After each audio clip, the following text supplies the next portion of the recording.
Iran Israel চলমান যুদ্ধে আমরা মুসলিমরা কোন পক্ষ নিব? কেননা ইরানি মুসলিমদের আকীদা ও আমাদের আকীদার মধ্যে ব্যাপক পার্থক্য রয়েছে। দেখুন, একটা কমন নীতি আমাদের প্রত্যেকেরই জানা থাকা দরকার। সেটা হলো, একজন মুসলমান তিনি সবসময় মাজলুমের পক্ষ অবলম্বন করবেন। যখন দুটি বিবাদমান পক্ষের মধ্যে একটা মাজলুম আর একটা জালিম হবে, তখন সেই ঘটনায় মুসলমানরা সবসময় জুলুমের বিরুদ্ধে অবস্থান নেবে। এটা হলো কমন নীতি। এমনকি জুলুমের শিকার মানুষটা যদি অমুসলিমও হয়, তারপরেও তার প্রতি মুসলমানের সিম্প্যাথি থাকবে। মুসলমান কখনো জুলুমের সাথে সঙ্গ দিবে না, যদি জালেম মুসলমানও হয়। অতএব আপনার সাথে কোনো মাজলুমের যদি আকীদাগত মতপার্থক্য থাকেও, সেই মতপার্থক্য আপন জায়গায় থাকবে, সেটাকে আপনি রাখবেন, এবং বিরোধিতার জায়গাটাও আপন জায়গায় থাকবে। কিন্তু এত সত্ত্বেও যদি সে জুলুমের শিকার হয়, তাহলে আপনি জুলুমের বিরুদ্ধে অবস্থান নিবেন। অন্তত সার্বিকভাবে, সামগ্রিকভাবে আপনি সেটার বিরুদ্ধে অবস্থান নিতে না পারলেও মানসিকভাবে হলেও তার বিরুদ্ধে আপনাকে অবস্থান নিতে হবে। এটি হলো মৌলিক নীতিমালা। মুসলমান কখনো জালেমের পক্ষে যেতে পারে না, মাজলুমের পক্ষ মুসলমান সবসময় নিবে। এক্ষেত্রে সূরা রোমের যে ঘটনা, সেটা আমাদের জন্য একটা বিশেষ নির্দেশনা হতে পারে।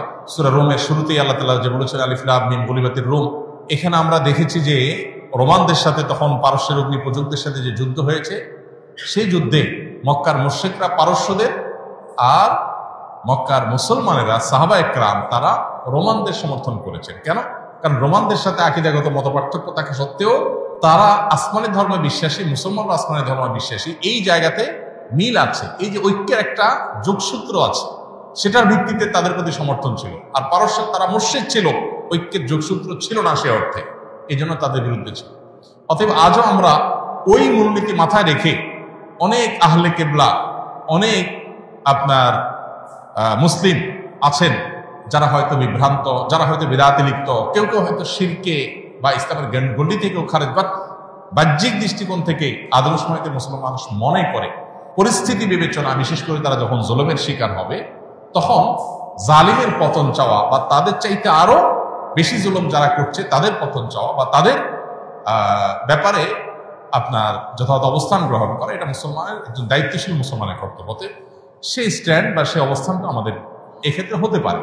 এছাড়া এটা তো ঠিক যে সিরিয়া যুদ্ধে ইরাকে বহু সুন্নিকে তারা হত্যা করেছে, নির্মমভাবে হাজার হাজার লক্ষ লক্ষ সুন্নিকে তারা হত্যা করেছে।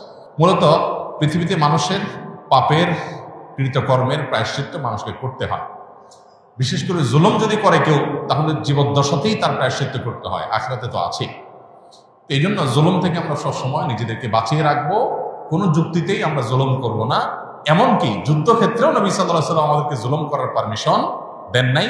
অমুসলিমের সাথে আল্লাহ তাআলা জুলুম করার পারমিশন আমাদেরকে দেন নাই। অতএব যেই জুলুম আল্লাহ নিজের জন্য হারাম করেছেন, হাদিসে কুদসিতে আল্লাহ বলেছেন, ইন্নী হারামতু যুলমা আলা নাফসি, হে আমার বান্দারা, তোমরা জেনে রাখো আমি নিজের প্রতি নিজে জুলুমকে হারাম করে রেখেছি। ফালা তাযালামু, অতএব তোমরা একে অন্যের প্রতি জুলুম করিও না। এটা আল্লাহর কথা, হাদিসে কুদসি তিনি বলেছেন। সো জুলুম থেকে আমরা হাজার মাইল দূরে থাকবো, আমার দ্বারা যেন কারোর প্রতি অবিচার না হয়। কারণ জুলুমের পক্ষে যারা থাকবে তাদের পতন অনিবার্য, আজ হোক আর দুদিন